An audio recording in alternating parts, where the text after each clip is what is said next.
What's going on, YouTube? This is Eric Kelly, aka the Tech Gentleman, and today I'm going to be doing a live recap of the Made by Google event that just happened. Um, get my chat window up. I apologize about the just the picture quality here. I had a camera that I was going to use, and right when I went to click the start broadcast button, decided it just wanted to randomly turn on and off. So I apologize for that, but definitely wanted to go ahead and get this started. So, get my S7 Edge here. And I guess we're going to start. I got a couple of people that I know supposed to be joining. I'm going to give them a second here.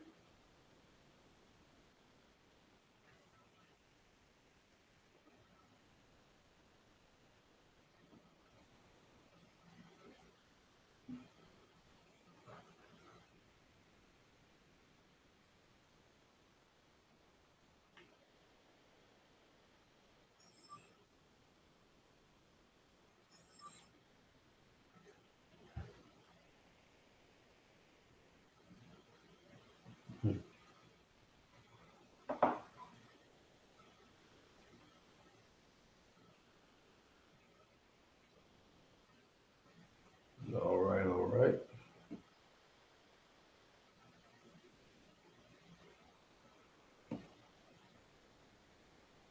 So we got one person who's joined in.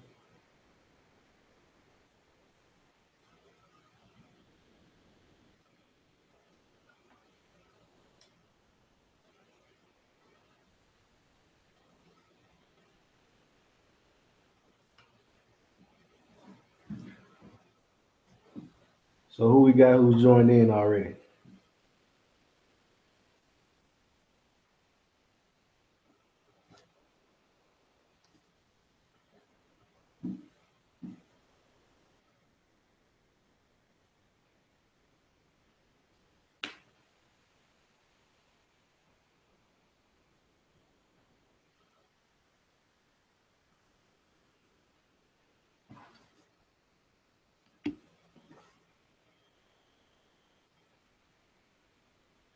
So I'll give it a couple more minutes.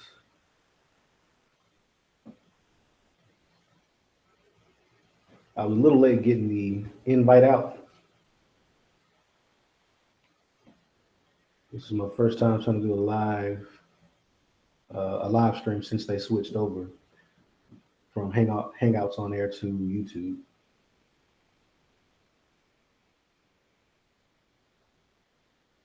Welcome, welcome. Going to get started here in a second. Definitely want to go over the events today. I know everybody's been excited about it. Seeing the official Google phone in action.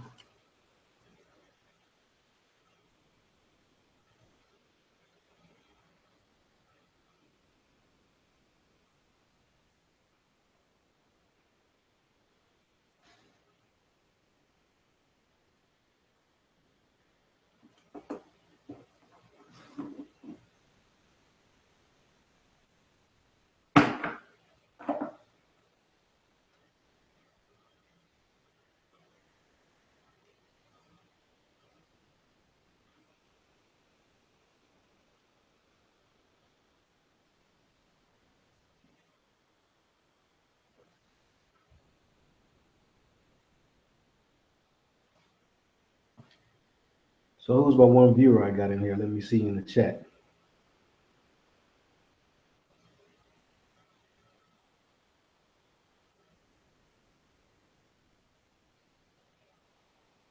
Welcome, welcome.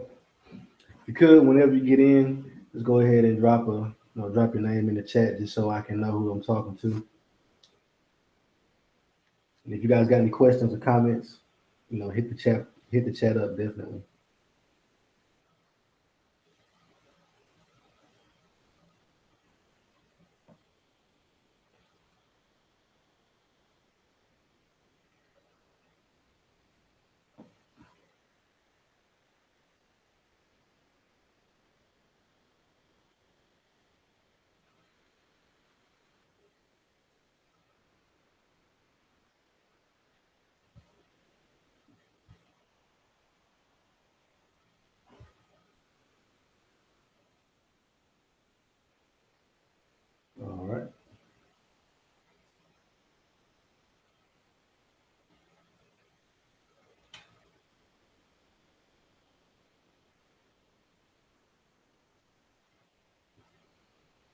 Get started in 1 minute.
All right, it's 12:40. I'm gonna go ahead and get started doing this rundown.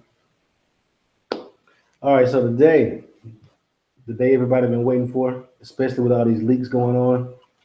Um, the Google phone is real.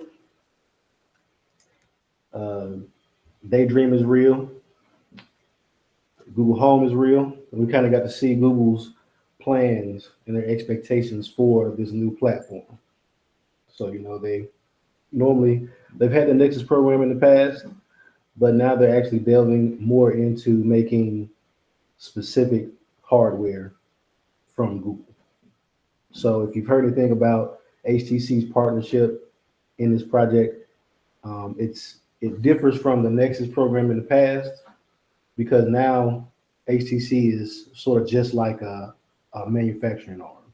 So they don't have any input on the design or the ideas or the software or the hardware, anything like that. Google basically just puts in an order with them, and HTC is just responsible for manufacturing it, which I think is smart on Google's part.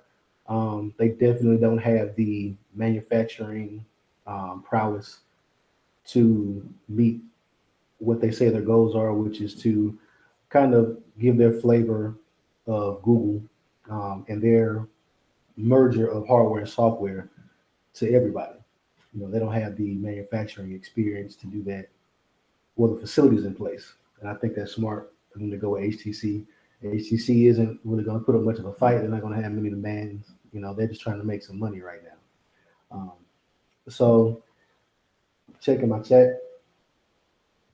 See you, brother Carlos Long, and also see the Azure Anchor. I'm not sure if you guys are still in there or not. But once again, as you guys come in, just kind of just drop something in the chat just so I can kind of see who's in the chat. And if you got any questions, got any really any input on the event, if you saw it, if you didn't see it, I'm about to start my rundown on what all happened and kind of what they went over. Okay, I see you, Carlos, driving and listening. That's fine, man. I'll make sure make sure I hit everything and don't leave anything out for you. Let's see. So at the top, of course, the highlight and the overarching idea that Google kind of wanted to get across today was their plans for Google Assistant. So that is their sort of interface for AI. Google Assistant is going to be integrated directly into the Google phone, the Pixels and the Pixel XL. It's going to be integrated directly into Google Home. Their little, if you've seen a picture of it, it looks like a little air freshener. It's going to be integrated directly into that. And Google feels like the future is a seamless merger of hardware and software. And they're going to be using all their expertise in just machine learning and the internet and search, all the data they've gathered from combing through your emails and your Gmail account, your text messages, your phone activity, your locations, your Google Maps, interests, Google Plus, everything. They're finally going to kind of consolidate all of that knowledge that they've gathered over these years and give us something that allows us to use that for our benefit. which I believe is personally is one of my sort of my main requirement for a tech company. Every company wants information about you, but what are you going to give me in return? So this is Google's proposal. Not really a proposal. This is Google putting into action the results of everything they've gotten from users and subscribers over the years. So the Google Assistant, if you use Google Allo, it is it's sort of it's like Google Now, but it's more pervasive, and you can actually have direct conversations with it. So in the past, if you used Google Now, it had no personality, it had no sarcasm, and it wasn't very conversational. It was literally just like doing voice searches, and it was quick and accurate and stuff like that, but um, it didn't give you any kind of feedback. So if you ask something and it had no idea what it is, it just kind of give you the best idea it had, and that'd be it. But the Google Assistant actually learns. You can tell it information and kind of give it context for other questions or queries you might have. So I know one of the demonstrations they did was they actually, he would query, he would be in the message with someone and he'd query, what time does this movie start, something like that. And then his next question would just go into how do I get there?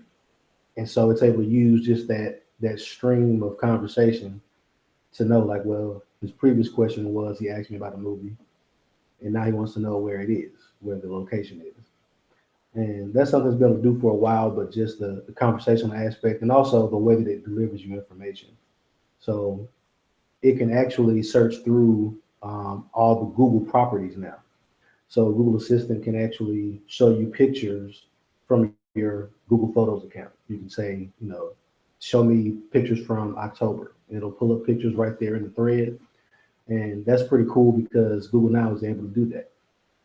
It's very limited in what it can access. You can tell it to pull up emails from certain people. You can say, show me emails from Best Buy. It'll actually pull them up right there in the thread. So I think that's pretty cool. But also in the Google phones, well, the Pixel phones, I'll call them the correct thing. It's going to be OS wide. So Google Now on tap, that kind of functionality is now, it seems like it's going away. And they're going to actually replace that with the Google Assistant. So you long press on the home button, if you have a phone that has a physical home button, or long press on your on-screen button. You won't get Google Now tap anymore. You're going to get Google Assistant. And so what it'll do is kind of give you this nice, pretty little prompt, and it'll just wait for you to make a request.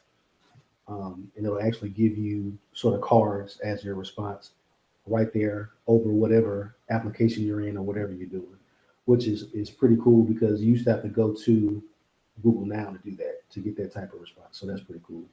I like that. Let's see, I guess we can definitely talk about the phones themselves. They're, first off, the design. I know everybody's seeing pictures of them. They've been leaking like crazy. I mean, this morning, a full commercial for the phone leaked. We've had ads leak from like Carphone Warehouse and Rogers and different companies like that. So this is probably the worst kept secret that Google has had in a while.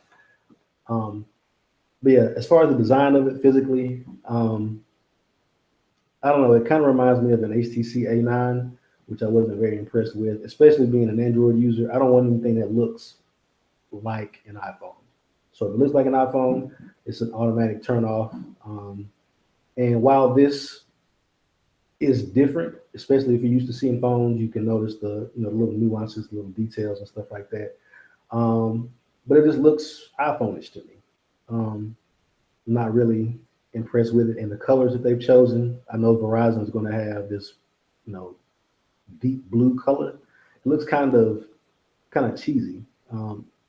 It seems like they're taking the colors from like the Google logo, the kind of white, blue, those colors that they have in their logo, and they kind of use throughout their Android OS, and kind of making the phones that color, which I don't know, it's just not coming across very well. I'll definitely have to see it in person, which would be easier now because the phone is going to be sold through a carrier again, and that carrier is going to be Verizon Wireless. So initially, they said the phones are supposed to go for pre-order today, and they're going to be initially available on Verizon, which is kind of crazy. You would think that if they wanted everyone to have access to these phones, that they would be on at least the big four in the U.S. as far as carriers go. But that's not the case. So they're going with Verizon again. I thought that the Galaxy Nexus fiasco would kind of guarantee you wouldn't have to go through this again, but apparently we do. So um, I'm disappointed about that because I know that Verizon is imposing their will on Google with this phone. The good thing is you'll actually get updates directly from Google. So they're gonna these phones are actually going to take advantage of the seamless update feature, which is where there's a partition on the phone where both security and system updates are downloaded in the background, and you literally just reboot your phone and you're in the new updated OS. There's no, waiting. There's no scheduling reboots. There's no downloading and installing. All of that is invisible to you as the user, which is great. I think everyone who has a mobile device is, you kind of suffer from that, especially on Android, with the whole optimizing apps after you do a major system update. If you've got 150 apps installed, your phone is down, 30, 40 minutes while it goes through and recompiles all of those apps.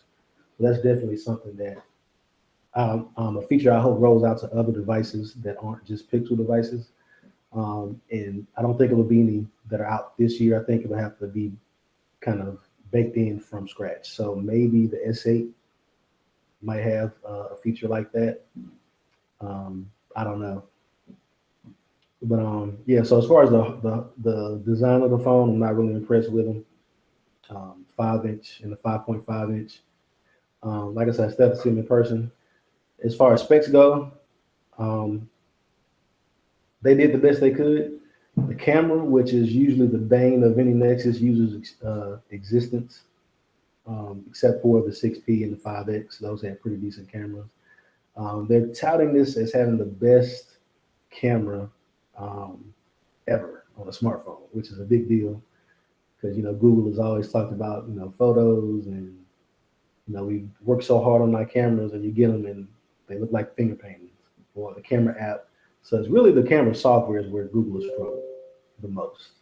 Um, that's really been a headache, especially in the past using Google Nexus phones, and especially going up against like the S7, S7 Edge, those devices.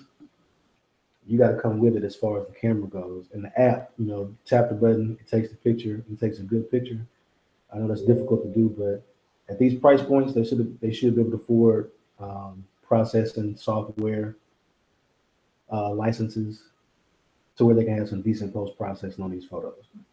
So, what's up, Luis? I see you, man. I appreciate you for stopping by.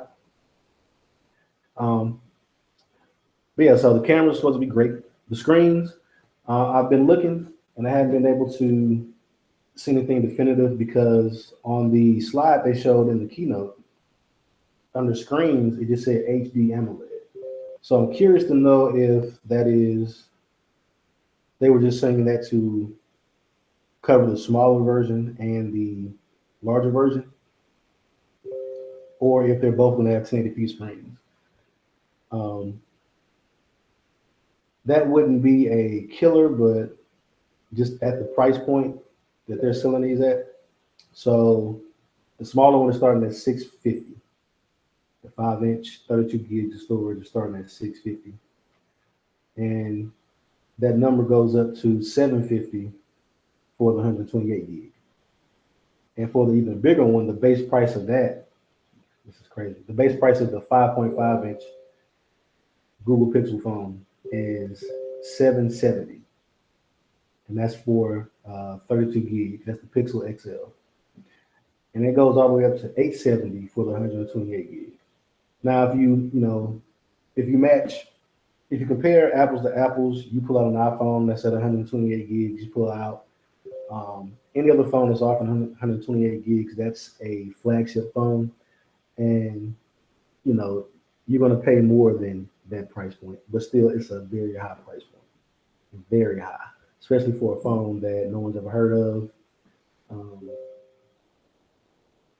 I don't know. That's kind of high. And like I say, I'm not sure if it's going to have a 2K screen or 1080p. I don't think that for most people that'll matter too much, but just for that price point, you would like to see top of the line everything. And also, um, I'll talk about this more later, but daydream, having a phone, a couple of inches from your face and have a 1080p screen and touting that as, the standard, like setting the mark for VR, it's kind of it's kind of crazy to me. It doesn't make much sense because even having a phone with a 2K screen and a Gear VR, one of the Samsung phones, you still see pixels. It's not the best experience, especially after having used the PlayStation VR, which I think is as far as entry level VR goes, um, the PlayStation VR definitely provides the best experience. It's the smoothest, gives you the highest resolution per eye, however they measure that. Um, it's really, I don't know, I'm about to experience it. They say that they've, worked hard on these phones. So when they're when they're marked daydream compatible, they're going to give you their desired experience. But I mean, a lot of that has to do with, the visuals and just how crisp, how clean can something that's being shown to you on a 1080p screen at, 2, 3 inches from your eyes, how clear can that be? So I think that'll be something we have to wait and see until the headset comes out. Let's see, got a question from Luis. Say, what's up with the back glass on the Pixel? Did the glass have any purpose? According to the keynote, they just said it was supposed to be a way to differentiate this phone. It's supposed to be, just a style type thing. There's no added functionality. There's nothing magical behind it, like some people thought there might be. It's just, I guess, supposed to be an identifying mark. I don't know. Maybe they like the little band going across the top of the Nexus 6P and said they wanted something like that in their design for this phone. Um, so that's about it on the design as far as that back glass goes. So the rest of the specs, it is the first phone supposedly to come out with the Snapdragon 821, which I don't think will provide any real feasible benefit over the 820. I think that at this point, optimization is going to be the biggest thing. That's going to be the biggest difference maker. Like I said in the past, I've got a Note 5 and the S7 Edge. Note 5 has a Exynos SoC from last year, from 2015. S7 Edge has the Snapdragon 820 in it, and my Note 5, just in user experience and smoothness and launching apps, it's just smoother. And I just have to believe that has more to do with the optimization that Samsung's able to do with having their in-house processor in the Note 5 versus just kind of using the cookie cutter 820 in the S7 and S7 Edge. So I'm a big believer in optimization at this point. If you've got enough hardware, you throw 4 gig of RAM and octa-core processor in something, it should work pretty well. Let's see, so no more questions. All right, so moving on, let's see, let's make sure I cover all the specs. So it's got 4 gig of RAM, Snapdragon 821 processor. There's a 5-inch and a 5.5-inch version.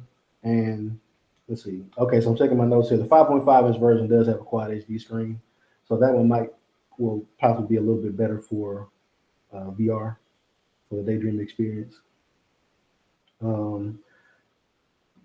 Make sure I'm not leaving out any other key specs. Like I said, the camera, they're saying it's the best that they've ever had in a smartphone. And that's the DxOMark who measured that. It got a score of 89. And it's coming at 12.3 megapixels for the resolution. And it has like the new large pixels, the 1.55 micron pixels. And it has an aperture of f2.0. Gyroscope based video stabilization. So The video is going to be image stabilized, which is always good. That's definitely a big benefit, especially for those, if you're vlogging, if you're, filming while walking, they actually make a big difference. And they actually showed a demo of that in the keynote. So, as of right now, there's nothing spec wise that's too special about it. I think the software is going to be kind of where everybody's expecting to see the difference.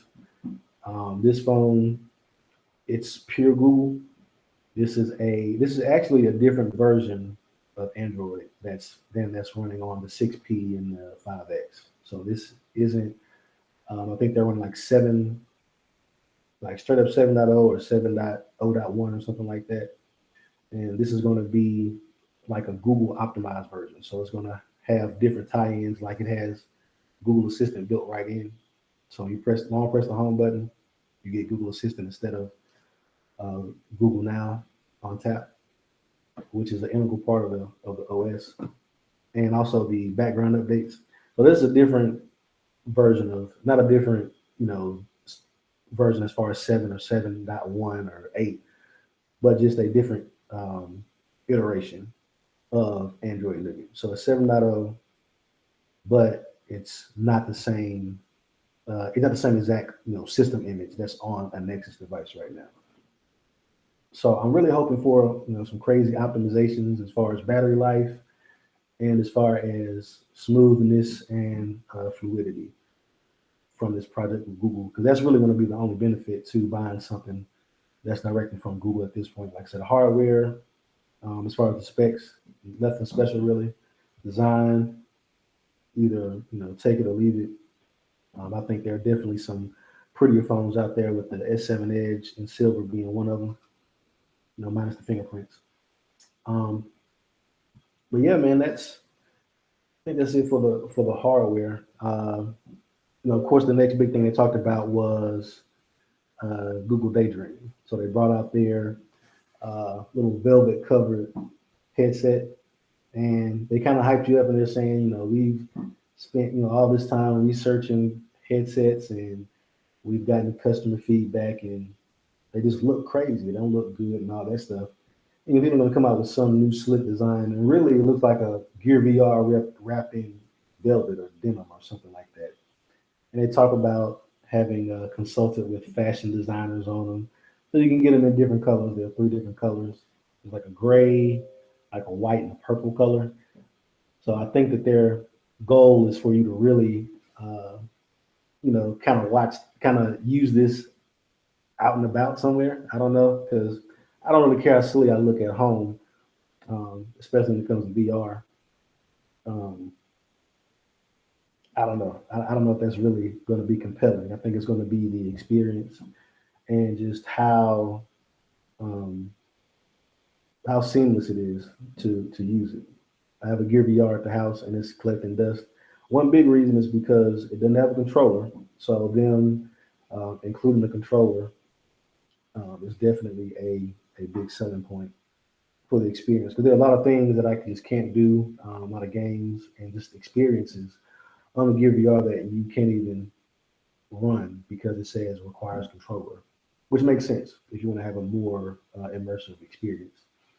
So I think that's a big selling point. Um, a big kudo to Google for that. As far as the actual experiences, they demoed, well, they showed like a trailer for this Harry Potter game where you're a wizard and you use a controller as a wand. If that's something you've always wanted to do, it's going to be cool. Will it sell phones? Is there anyone who's going to go out and buy a Pixel or a Pixel XL just because they want to, play around with Daydream? I don't know. I haven't met any of those people yet. As far as in my circle, anybody who's thinking about pre-ordering one is just off the strength of the phone and not really, the VR aspect of it. I don't think that's going to sell it. The price point for the headset, it's a good price point of $79, which is $20 cheaper than the Gear VR, and we'll have to see as far as functionality which one comes out on top. Like I said, I definitely think the controller is going to be an integral part of just how much people uh, use this VR headset. It looking better. People might or might not care about that. We don't know. We'll have to wait and see. Let's see. The other thing, and the thing that I'm most excited about is the Google Home product. So it is Google's competitor to Amazon's Echo and their Alexa smart assistant. And right now, the Echo is they're running that space as far as something you can kind of just shout commands at, and the tie-ins that it has with other devices and other platforms. They are really running the show.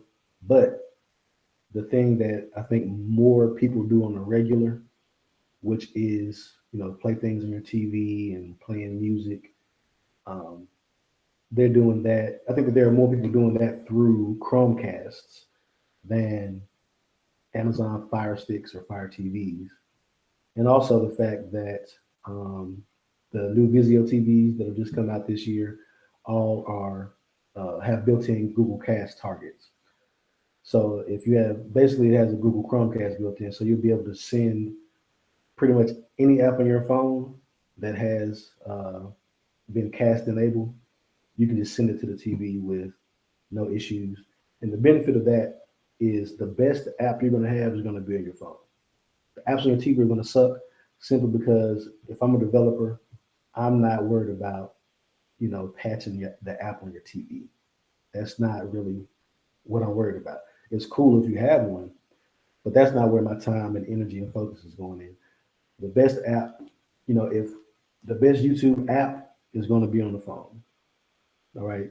The best Hulu app is going to be on the phone. The best Netflix app is going to be on the phone because those apps are constantly updated and they just have the biggest footprint for those developers. So they're going to pay more attention to those apps. So if you can use that app to browse through your content and just throw it up to your TV whenever you get ready, I would love to do that.